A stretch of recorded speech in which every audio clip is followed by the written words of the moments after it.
organizations. And the third element, the one which in the 16th century already in this country was taken on board, combating violence against women.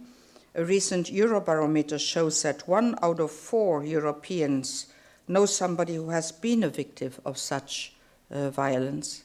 That is a huge number, even if it is maybe scientifically not very correct. We will get in future the scientifically correct numbers, but it is shocking.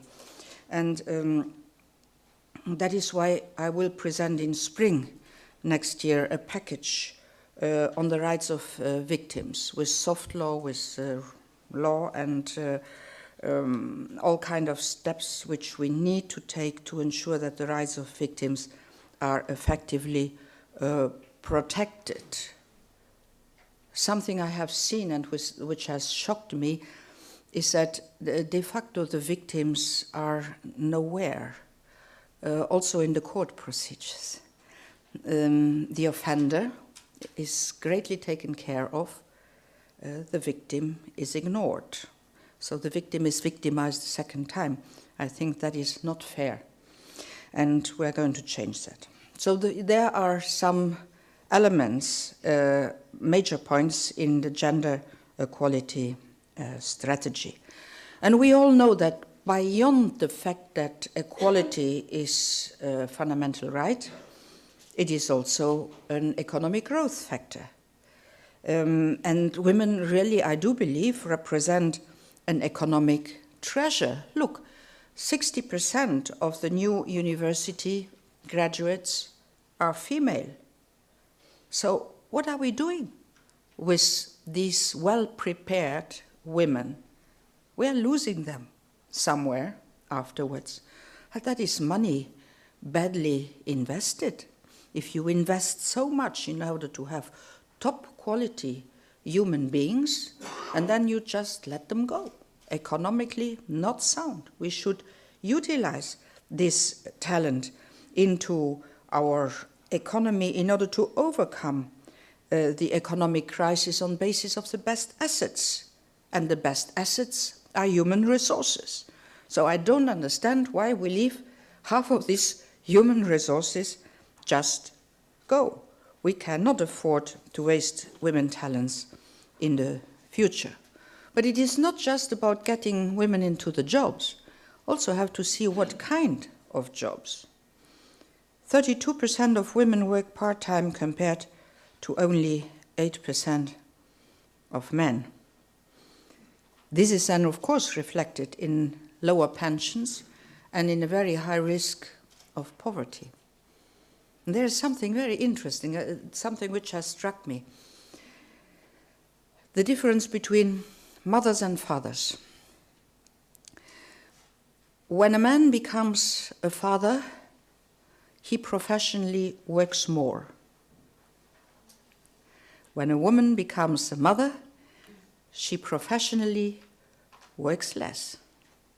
Now I leave everybody reflect on the philosophy, what this actually means. But for me, that was one of the most striking figures I always got. It is difficult to reconcile professional, family, and private life. But this is something to be given special attention because it is a major reason behind women's low employment rates. I will assess different ways to develop those arrangements for family-related leave, flexible working hours, and more affordable and quality care services, because something we must not forget, and that is a new problem which is going to be reinforced over the next decades, and that's the aging society. So it's not only the question of care for a baby, it's also the question of care for the elderly. There's something we have to put into our reflection. So, ladies and gentlemen, that is enough ground for reflections already, I think. If we get here the right figures in order to build the right political decisions that would be great. And for this, we will need the involvement of all the stakeholders and the national bodies for gender equality and the national statistic offices will all have to work together. And here I count on the Institute, Madam, in order to knock everything together. So the strategy will only be a success if the coordination at that level works well.